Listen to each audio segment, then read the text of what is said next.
Hello guys, welcome back to my channel. কেমন আছো তোমরা সবাই? আশা করছি ভীষণ ভালো আছো। ভগবানের কাছে প্রার্থনা করি তোমরা সবসময় খুব ভালো থেকো। তো চলে এসেছি আজকে আরও একটা নতুন ব্লগ নিয়ে। অনেক দিন আগের ব্লগ এটা, মানে বহুদিন হয়ে গেল। তো সেটা শুরু করেছিলাম তোমার রাত্রেবেলা থেকে, হঠাৎ করে স্টার্ট করেছিলাম। ওই দাদা এসেছিলো, মানে মেজো জামাইবাবু এসেছিলো। তো সেদিনকে রাত্রেবেলাতে এটা স্টার্ট করেছিলাম।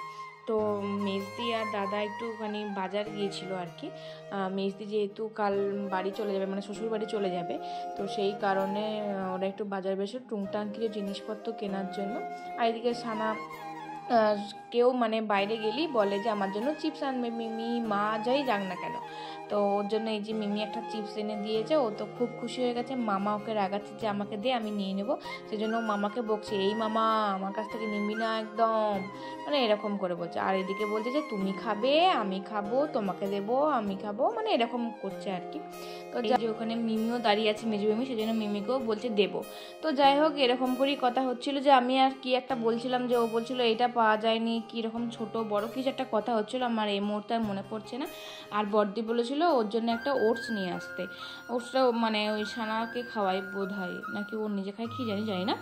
আর এদিকে ও গেছিল তোমার, আমি বলেছিলাম জামাইবাবু এলি মানে জিজ্ঞেস করে যে কী খাবি বল। তো আমি বলেছিলাম যে বিরিয়ানি খাবো, বিরিয়ানি মানে জানি আমি বিরিয়ানি খেতে ভালোবাসি, সেই জন্য বিরিয়ানিটাই নিয়ে আসে। আর আমাদের বাড়িতে মানে ভাইও বিরিয়ানি খেতে ভালোবাসে, আমিও ভালোবাসি, মেজদিও ভালোবাসে, জামাইবাবু ভালোবাসে, মা আর বড়দি খায় না। মা খেত, কিন্তু এখন যেহেতু এই চিকেন ফিকেন মটন ফটন থাকে, ওই জন্য ছোঁয়াছুঁয়ি ওগুলো খায় না আর কি। তো সেই কারণে এই যে আলু বিরিয়ানি এনেছে, তাও মা খাবে না। কারণ যতই আলু বিরিয়ানি আনুক না কেন, জিনিসটা সেই একইভাবেই তৈরি হচ্ছে, কিন্তু আমরা সেটাকে মেনে নিই যে ওটা আলু বিরিয়ানি খাচ্ছি আমরা, কিন্তু মা সেটাকে আর ঠিক মতন করে এখন আর মানতে পারছে না, সেজন্য এখন আর খাবে না। তো যাই হোক, এদিকে এই যে প্রথম মানে কলকাতার আলিশানের বিরিয়ানি আমরা কতুলপুরে বসে খাবো। তো কেমন এই প্রথমবার টেস্ট করব, আর কেমন খেতে তোমাদের সাথেও শেয়ার করব। তো ভেবেছিলাম যে ভীষণই ভালো খেতে হবে। অনেকেই বলেছিলে যে একবার ট্রাই করে দেখো, যে যখন আমি বলেছিলাম যে আমি বিরিয়ানি খেতে খুব ভালোবাসি, আমার এই দোকানের বিরিয়ানি খুব ভালো, তখন একদিন বলেছিলে যে এটা খেয়ে দেখো। তো আমার কিন্তু আহামরি ভীষণ ভালো লাগছে না, মোটামুটি আর কি। যেহেতু আমি বিরিয়ানি খেতে ভালোবাসি, সেটা খারাপ হোক বা ভালো হোক আমার মানে চলে যায়, আমি এতটাই প্রেমী আর বিরিয়ানি লাভার। কিন্তু আমি এক প্যাকেট গোটা খেতে পারি না, এতটাই আমি বিরিয়ানি লাভার। তো যাই হোক, বেশ মোটামুটি ভালো লেগেছে, খুব খারাপও নয় আবার ভীষণ ভালো নয়। আমার এখন ওই জলটে মোড়ের কাছে একটা মানে ঠেলা গাড়িতে বসে এখন, তো ওইখানের বিরিয়ানিটা আমার খুব ভালো লাগে। আমার মানে ওটাতে আর কিছু লাগে না, বেশ মাখো মাখো টাইপের হয়, আমার বেশ ভালো লাগে ওইখানের বিরিয়ানিটা খেতে, টেস্টি খুব। তো তোমরা একবার খেয়ে দেখো, ওই জলটে মোড়ের কাছে একটা ঠেলা গাড়ি বসে, ওটার নাম কি জানি না ঠিক, তো ওইটা বেশ ভালো লাগে। তো যাই হোক, ওসব কথা বাদ দাও, সেদিন রাত্রে তো ওইভাবেই কেটে গেল। আর তারপরের দিনে সকালবেলা থেকে আমি স্টার্ট করেছিলাম, ওই 11টা 11:30 বাজছে তখন। ডোডো আরে সবাই রেডি হয়ে গেছে, আর ডোডো তো হামাগুড়ি দিয়ে গোটা ঘর এদিক ওদিক করছে, সেজন্য ভীষণ মনটা খারাপ লাগছে, এক্ষুনি ঘরটা ফাঁকা হয়ে যাবে। তো এদিকে মেজদিও খেয়ে নিচ্ছে, কারণ যে কখন কি খাবে বাগাতে বাগাতে এখন অনেকটা লেট হয়ে যাবে, সেজন্য দেরি হয়ে যাবে বলে খেয়ে নিচ্ছে দুটিখানি। মা বললো খেয়ে নে, আর সুমিদের দিকে মুড়ি খেয়ে নিয়েছিল। আর মা বললো যে খেয়ে যেতে, কারণ চাল নিয়ে নিয়েছিল, খেয়ে যেতে বললো বারবার, কিন্তু সুমিতা বললো যে না আমার হবে না, আমাকে চলে যেতেই হবে।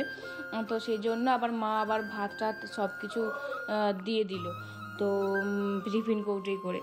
তো সেই কারণে আবার ওগুলো আবার নিয়ে যাবে। তো যাই হোক, এদিকে ডোডোবাবুকে দেখেছো, এদিক ওদিক কত মানে স্পিড, ভীষণ স্পিড, মানে একদম 1 সেকেন্ডে এই ঘর থেকে ওই ঘরকে চলে যাবে, এত জোরে ও হামাগুড়িটা দেয়। তো ওই যে করুণ চোখে তাকানো, এই জিনিসগুলো ভীষণ মিস করবো। ভাই বোনের খুনসুটি, একবার করে হামি খাওয়া, একবার করে দুজনে ঝগড়া করা, দিদি ভাইকে এত শাসন করে, মানে আমরাও কখনো এরকম ভাইদেরকে শাসন করি না, মানে ও এত শাসন করে এখন থেকে। আর ডোডো ভাই মাঝে মাঝে চুপচাপ দিদির শাসনগুলো বসে শুনবে, আবার কখনো রেগেও যাবে, চুল কামড়াবে, চুল ছিঁড়তে যাবে, এরকম করে আর কি। তো যাই হোক, এদিকে মনটা খারাপ লাগছে, এদিকে বর দিদিও ভাত টাত খেয়ে নিচ্ছে।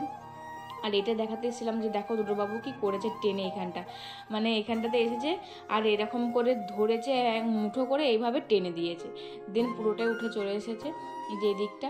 তো দেখা যাক কি হয়। এটা গ্লু দিয়ে চিটোতে হবে মনে হচ্ছে, তাছাড়া তার জোড়লা অঠা নেই, যারা সব মিস্ত্রিরা ছিল তারা তখন এসব দিয়ে বেশ সুন্দর করে লাগিয়ে দিয়েছিল। তো সেই দাদাটাকেই দেখেছি, কাকুটাকেই ইসলাম কাকু এই কাজটা আমাদের করে দিয়েছিল। তো বললো তো হ্যাঁ যাবো, একদিন করে দিয়ে আসবো, দেখা যাক কবে আসে। মিস্ত্রিদের তো কথা আর ঠিক নেই, যাবো বলে আসে না, আর 10 বার ফোন করতে হয় এসো এসো এসো। এইদিকে বর্দি বলছে যে আর খেতে পাচ্ছি না, তুই দুগাল খেয়ে নে না।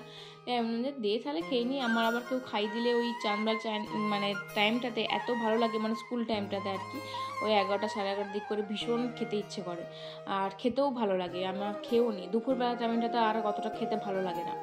তো যাই হোক, আমি তো চুলটাকে কীরকম করে একটা বেঁধে নিয়েছিলাম, এখন চুলটা তো ছোটো, সেজন্য ওই বেরুনি করে একদিকে বাঁধি, তারপর আবার বেরুনি করে বেঁধে নিই। এদিকে দিদিদের টোটো এসে মানে অটো এসে গেছে, ও শাশুড়িমাই পাঠিয়ে দিয়েছে অটোটাকে। ও শাশুড়িমা স্কুল গেছিলো, দেন ওই অটোটাই আবার ওদেরকে আনতে এসেছে। তো মেজদির একদম ভালো লাগছে না, মেজদি বলছে আমার একদম ভালো লাগছে না, আর ভীষণ কান্না পাচ্ছে, কেঁদেও গেছিলো এমনকি, মানে একদম ভাল লাগছে না করছে। কিন্তু কি আর করা যাবে, কিছু তো করার নেই, যেতে হবে। হয়তো আরও কিছুদিন থাকতো, কারণ বর্দি যেহেতু এখন এখানে আছে, সেই জন্য ও হয়তো কিছুদিন থাকতো, তারপরে যেত। কিন্তু সুমিতা এসেছিলো বলে সুমিতা বললো যে চল তাহলে দুজনে একসঙ্গেই যাবো, ওখানে নাহলে একা একা ভালো লাগবে না। তো সেই কারণে ওর মানে মেজদি আবার গেল। আর তোমরা হয়তো অনেকেই ভাববে যে বর্দি এতদিন তো থাকে না, কেন আছে? তোমরা হয়তো অনেকেই ভাবতে পারো, হয়তো বলো না, হয়তো অনেকেই ভাবতে পারো। তো কারণটা কিছুদিন পরেই জানাবো। আর এদিকে দেখো, মা তো ভীষণ মন খারাপ হয়ে গেলো, বড়দিদিরও ভীষণ মন খারাপ হয়ে যাচ্ছে ডোরোর জন্য। কারণ এতদিন তো আমরা থাকি, আমাদের মন খারাপ তো হয়, কিন্তু এবারে যেহেতু বড়দিদি আছে অনেক দিন, আর মেজদি, ওরা দুজনে একসাথেই এসেছিলো পুজোর সময়, তো অনেক দিন ছিল। তো ও বুঝতে পারছে ব্যাপারটা, যে সত্যি ডোরো যখন চলে যায়, আমরা যখন ওকে ফোন করে বলে যে ডোরো চলে গেলো, ভীষণ মন খারাপ হচ্ছে, এই সেই হেন তেন। তা নাহলে তো ও আগে চলে যায়, ও আগে চলে যায়, তারপরে মেজদি আমাদের বাড়িতে থাকে ততক্ষণও। তো সেই জন্য মানে ও বুঝতে পারে না ব্যাপারটা। তো এবারে ও ভীষণই মন খারাপ করছে, ওর একদম ভালো লাগছে না, ডোরোর জন্য, মেয়েদের জন্য, সবার জন্যই ও মন খারাপ করছে। আর এটা স্বাভাবিক ব্যাপার, থাকলে সবাই মিলে থাকলে বেশ ভালো লাগে, না থাকলে এমনিই ধরো আমাদের সবসময় এখন মন টোন অত ভালো থাকে না, বাবাকে নিয়ে সবসময় আলোচনা এন তেন এসব হয়েই থাকে, তো ভালো লাগে না। তার উপর যদি সবাই মিলে থাকে তাহলে একটু ভালো লাগে, একটু গল্প টল্প হয়, হাসি আরে হয়। আর কেউ না থাকলে তো একদম সে চুপচাপ হয়ে যায়। আর মেজদি আমাদের যেহেতু একটুখানি হাসি খুশি হই হট্টগোল করতে, চেঁচামেচি করতে বেশ ভালোবাসে, মানে ওর গলাটাও ভারী ভারী, মানে মানে একটা মনে হয় না হ্যাঁ ঘরেতে মানুষ আছে, প্রাণ আছে, এরকম ব্যাপার। আর ও যদি না থাকে না, মনে হয় না ঘরেতে কেউই নেই, কারণ আমরা যে যার মতন চুপচাপ থাকি, ওই একটু টুংটাং, ওই সানার জন্য যেটুকু একই হয়, তাছাড়া আর সেরকমভাবে কিছুই অতটা মজা আনন্দ হয় না। সানা যেহেতু আছে সেজন্য এন্টারটেনটা ও আমাদেরকে ভালোই করে। তো এদিকে দেখো, সবাই এখন টাকা দেওয়া দিয়ে হচ্ছে, যেটা হয় আর কি, মামা বাড়ির আদর, দিদার আদর, তারপরে মিমিরা সব আদর করে দিচ্ছে, এরকম যেটা হয়। তো যাই হোক, এদিকে তো আমাদের ডোডোবাবুটার ঘুমও পেয়ে গেছে এই সময়টাতে, আর ওর একটুখানি মানে ঠান্ডাটাও লেগে গেছে বলে ওর একটু অস্বস্তিও হচ্ছে বেচারি। কিন্তু এখানে থাকলেও ও ভীষণ মজা করে, এটা একদম সত্যি কথা। মানে ও যেখানেই যাক না কেন সেখানেই ও নিজের মতন করে থাকে, ওর ঘরটা তো ও ভীষণ ভালোবাসে, ও সবারই কোলে কোলে থাকে, তো ওখানে ভীষণ সবারই কোলে কোলে থাকে, ওকে নিচে নামতেই হয় না, ওই সেই সবাই কোলে কোলে নিয়ে নেয়। আর এদিকে আমাদের এখানেও কোলে থাকে, আবার নিচেতেও ভীষণ খেলে দিদির সাথে, দিদি আর ভাইয়ের ভীষণ মানে খুনসুটি, ভীষণ ভালোবাসা, দেখলে কি বলবো, ওরা দুজনকে নিয়ে টাইম কেটে যায়। এদিকে মা আর তো ভীষণ কান্নাকাটি করছিল, বলছিল তাড়াতাড়ি আবার চলে আসবি। আমি বললাম যে হ্যাঁ আবারও ঠিক চলে আসবে, দেখবে 2 দিন পর কিছু না কিছু ঠিক হবে, আর ঠিক চলে আসবে, তোমার কথা কাঁদতে হবে না, এরকম করে একটু হাসাহাসি হলো। তো যাই হোক, এদিকে সানা বেবিকে কাঁদছে, সানা বেবিও ওদের সাথে যাবে, তো সেটাই বলছে যে এক্ষুনি ডাক্তার দেখিয়েই চলে আসবে। এদিকে আমি ডোডোকে বলছি, ডোডো আবার উঁকি মেরে মেরে দেখছি দাদাকে, সানা দিদিকে, সবাইকে। তো যাই হোক, সত্যি কথা বলতে কি মনটা তো ভীষণই খারাপ হয়ে গেল, মানে এতদিন ছিল, এবারে ঘরটা আবার সেই ফাঁকা হয়ে গেল, একদমই মন মেজাজ কারোর ভালো লাগছে না, সত্যি কথা বলতে কি। তারপর আবার সেই সময় একটুখানি বৃষ্টি পড়ছিল, তাহলে বুঝতে পারছো যে কতদিন আগে ভ্লগ, প্রায় অনেক দিনই হয়ে গেল, অনেক দিন দিদি তো গেছে, অনেক দিনই হয়ে গেল, 10 দিন তো হয়েই গেল মোটামুটি। তো সেজন্য একটু মন টন খারাপ লাগছে, ভালো লাগছে না কিছুই, কারণ ওই যে বললাম না, ও থাকলে একটু বেশ ভালো লাগে, জমজমাট লাগে, মনে হয় যেন হ্যাঁ ঘরেতে কিছু না কিছু হচ্ছে একটা, আর না থাকলে তো মনে হয় যেন কিছুই নেই। আর যখন বর্গেরে চলে যাবে তখন ভাবছি যে কি করে কি হবে, মানে এতদিন যা হোক করে আমি মানিয়ে নিয়েছিলাম, কিন্তু আবার দিদিরা এসে আবার মানে অন্যরকম করে দিল, ওরা যেহেতু অনেক দিন আছে পুজো থেকে, প্রায় 1 মাসেরও বেশি হয়ে গেল, সেজন্য ঠিক ভালো লাগছে না। তো যাই হোক তারপর আমি স্নান টান করে নিয়েছিলাম। আমি আর ভিডিওটা স্টার্ট করতাম না, ওখানেই শেষ করে দিতাম, কিন্তু এনার কাণ্ডটা দেখে আমি আর ভিডিওটা না স্টার্ট করে পারলাম না। মানে যত টিপ পাতা ছিল, একটা টিপ পাতা, সেইটা টিপ পাতাটাকে সব টিপগুলোকে নিয়ে এরকম করে করে ও জানে যে কীভাবে কি বউ সাজতে হয়। ঠিক করে আয়না দেখে দেখে এরকম করে পড়েছে। তুই আয়না দেখেছিস? তাই আমি একটুখানি ঠিক করে দিয়েছিলাম, ও মানে পড়েছিল এদিক ওদিক করে, তো আমি আবার ওটাকে ঠিক করে দিলাম, তুই আয়নাটা দেখেছিস, দেখ একবার কেমন লাগছে। বলছে হ্যাঁ কি সুন্দর লাগছে সানা বেবি, এরকম মানে ওর কথাগুলো শুনলে আমি এত নিজেই হাসি আমি মাঝে মাঝে। তো যাই হোক মা দিদিরা তো খেতে বসে পড়েছে, ভাই আরে, এরপরে আমি খাবো, কারণ আমার খাওয়াটা বাকি আছে। আমি সানাকে বলছি এই দিকের আয়নাটা দেখবে কেমন লাগছে, ওইদিকে আয়নাটা বুঝতে পারছিস না, তো এইদিকের আয়নাটা দেখবে। তো নিজে হাসছে আর করছে, অনেক কাণ্ড করছে। ওকে নিয়ে আমাদের দিনগুলো কেটে যাচ্ছে, যেন এইভাবেই দিনগুলো আমাদের কেটে যায়। চলো এরপর তাহলে আমি খাওয়াটা শুরু করি, কারণ ওদের তো সবারই খাওয়া হয়ে গেল, আমাকে আবার বসে বসে একা একা খেতে হবে। মানে এই ভিডিও চক্করে আমি যেখানেই যাই না কেন, এই ছবি তোলা ভিডিও করার চক্করে আমি সেই একদম লাস্টে পড়ে যাই, একদম মানে সবারই খাওয়া হয়ে যায়, সবাই উঠে পড়ে, আমার জন্য একটুখানি আর কতক্ষণ সবাই বসে থাকে বলো, একটুখানি বসে বসে গল্প করে দেন, তারপরে সব আমাকে একা একাই খেতে হয়। মানে জ্বালা শেষ থাকে না, কত যে মুখ খায়, সবাই ভাবে যে ভিডিও এই সেই করে হেন তেন, অনেক মুখ খাই গো, মানে কি বলবো, বোকা ঝোকা অনেক কিছু শুনতে হয়, যে তোর সবসময় ভিডিও করা, তোর সবসময় ছবি তোলা, ঢঙে শেষ নেই হেন তেন, মানে কিছু করার নেই, আর তুলতেও হবে, তা ওই সব মেনে নিয়েই তুলি, কি আর করব, আমার কাজ আমাকে করতে হবে, বোকাঝোকা শুনতে হবে, কি আর করব।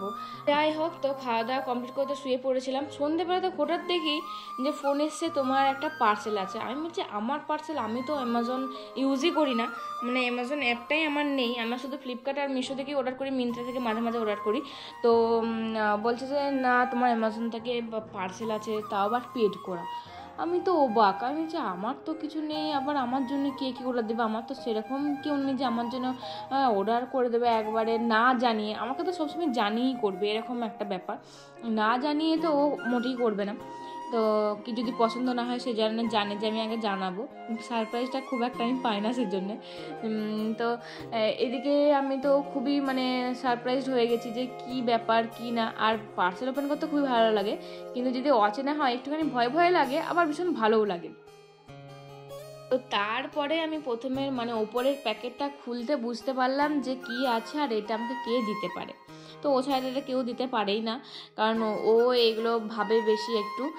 মানে আমার তো পিরিয়ডসের হলে আর কি ভীষণ পেটে ব্যথা করে, ভীষণ মানে ভীষণ, আমি বিছানা থেকে উঠতে পারি না, চলতে পারি না, খেতে পারি না, কিচ্ছু করতে পারি না ওই 2-1 দিন, মানে প্রচণ্ড পেটে ব্যথা করে। তো হট ব্যাগ তো নিই, তার সাথে সাথে মানে ভীষণ কাঁদিও, সেজন্য ওর আর কি হয়তো খারাপ লাগে, ভীষণ সত্যি ওর খারাপ লাগে, সেটা দেখি বুঝতে পারা যায়। তো সেটা আমার রিলিফ পাওয়ার জন্য এই বেলটা আমাকে কিনে দিয়েছে, যাতে আমি একটুখানি স্বস্তি পাই, পিরিয়ড হিটিং প্যাড ওই অ্যান্ড মাসাজার। তবে আমি জানি না এটার কাজ কেমন হবে, তবে ও বললো খুব ভালো রেটিং আছে, সবাই নাকি খুব ভালো বলেছে। আমি বললাম ঠিক আছে, আমি ইউজ করে দেখবো, যদি ভালো হয় তোমার সাথে আবারও শেয়ার করবো ভালো কি খারাপ। তো আমি তো ভীষণই খুশি হয়ে গেছি, কারণ এইগুলো এই ছোটো ছোটো জিনিসগুলো, এই কেয়ারগুলো মানে ভীষণ ভালো লাগে, কান্না ভালো লাগে পেতে বলো তো, এই যে ভাবছে একটু আদ্রু বেশ ভালোই লাগে। তো যাই হোক, আজকের ব্লগটা তাহলে এই পর্যন্ত, কেমন লাগলো অবশ্যই জানি, ভালো লাগলো অবশ্যই লাইক কমেন্ট শেয়ার করতে। দেখা হচ্ছে পরের ব্লগে খুব তাড়াতাড়ি, ভালো থাকবে সুস্থ থাকবে, বাই।